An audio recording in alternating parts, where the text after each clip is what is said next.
Alright, this is a review video for the Relentless Tactical leather belt and leather inside the waistband holster. I was thinking about making this two separate videos, one for the belt, one for the holster, but they go pretty much hand in hand.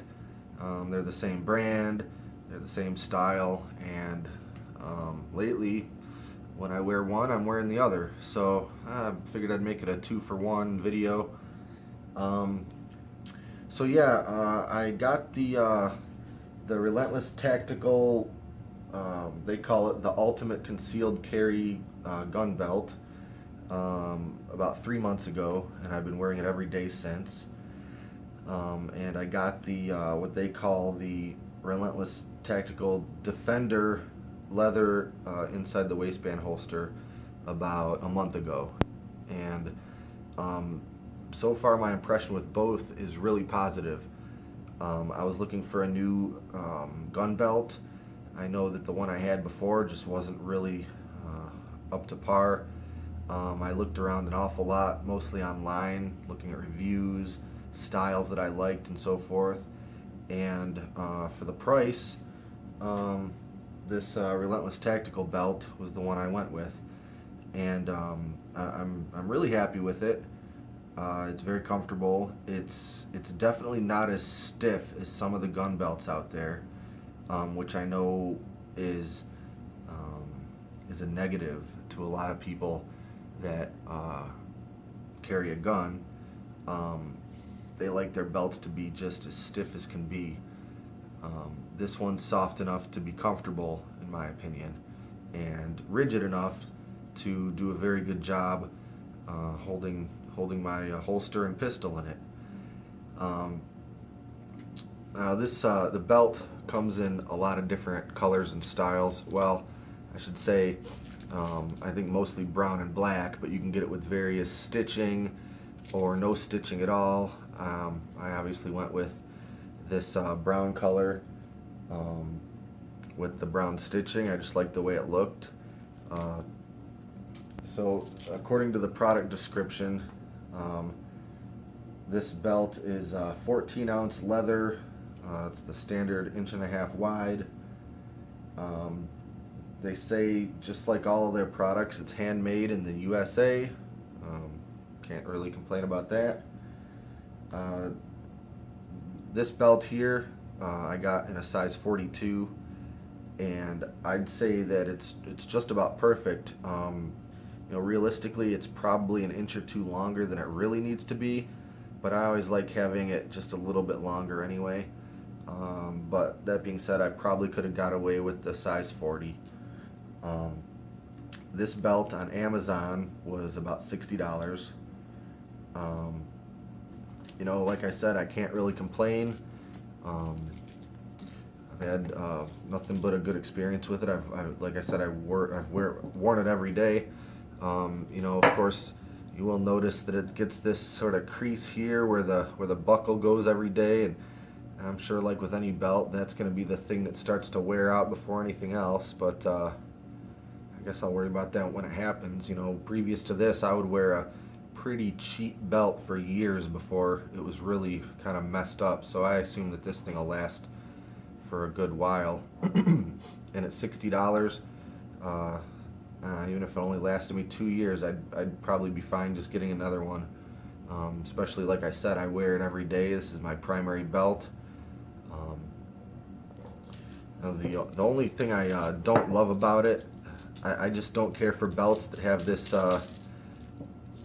I don't even know what the name of this thing is, this the spinning metal cylinder that's on the buckle.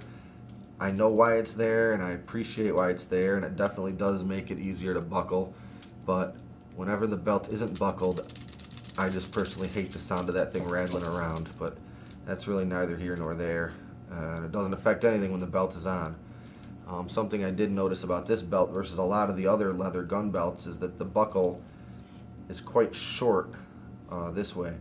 Most of them that I saw were maybe as much as twice as long as that, and I don't really know what the pros and cons are of a shorter versus longer buckle.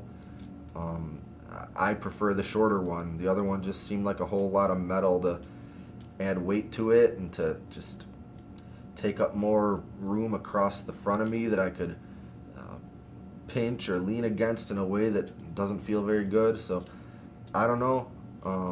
I like the size of this buckle, but some people may not.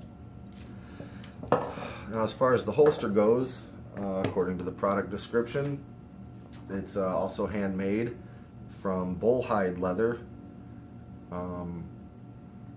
Also says it comes with a lifetime warranty, as does I believe the belt does as well. I can't recall exactly, but I know that the holster said right on the packaging, lifetime warranty.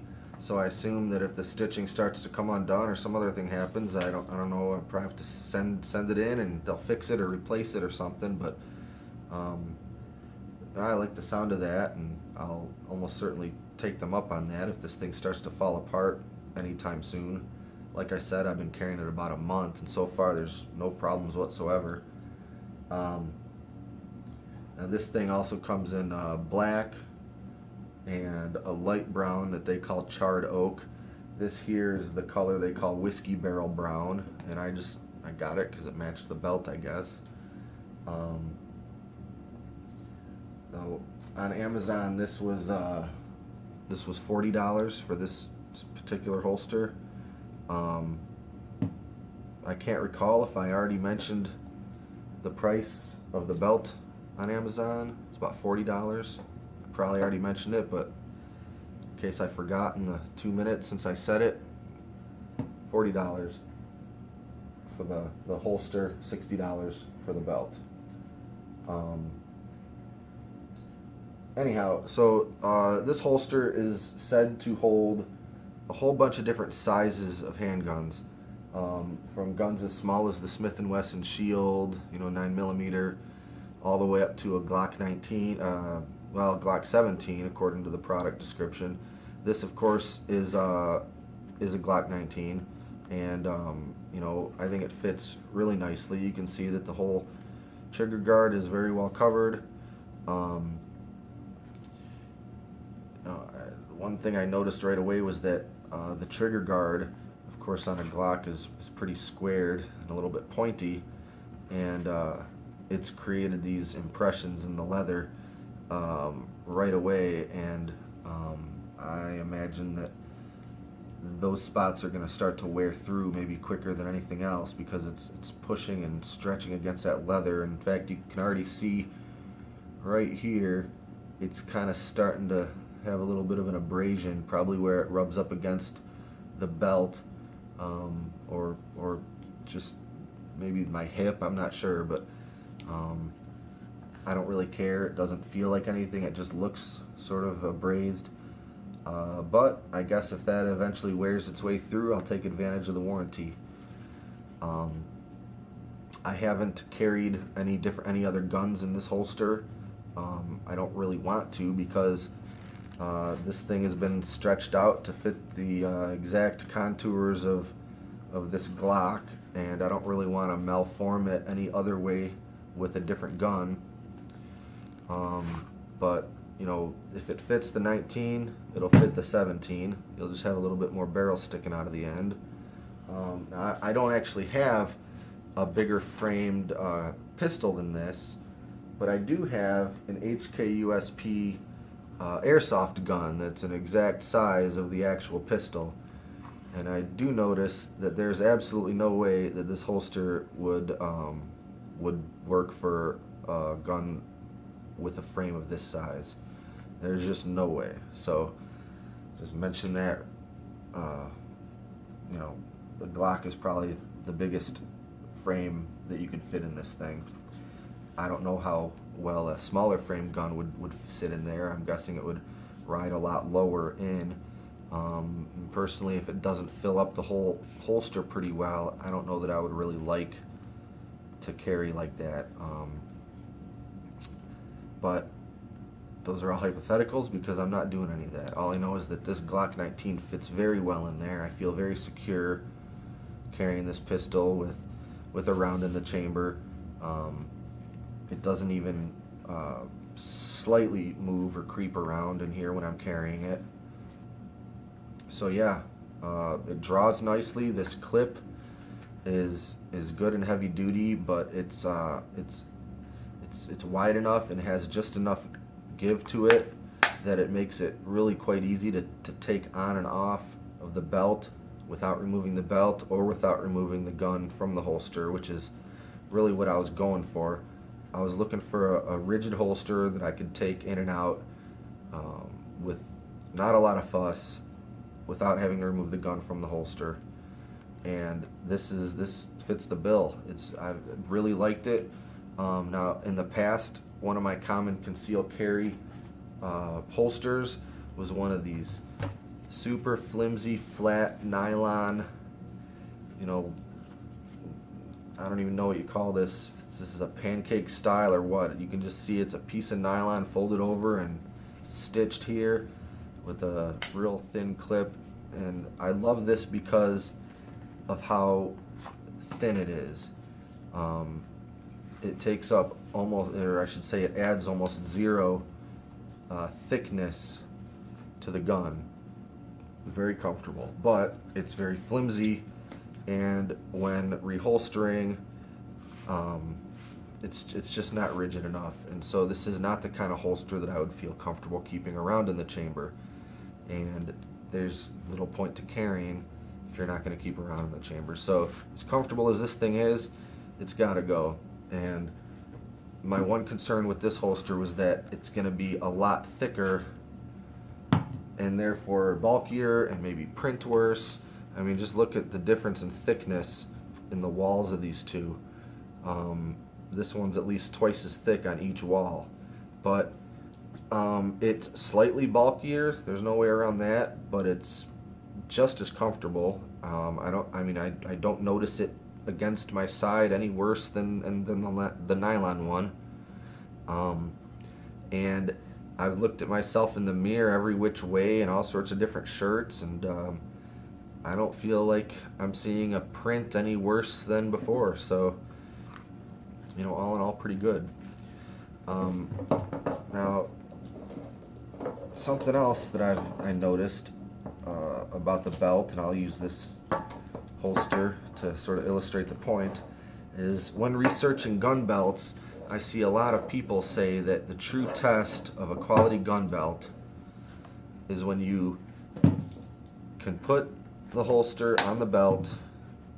So I'm a lefty here, so that's why it's on this side. It's a left-handed holster. They say you should be able to put the gun in the holster on the belt, and the belt should be rigid enough that if I hold the belt only from this side over here, the whole belt should remain rigid and support the weight of the gun.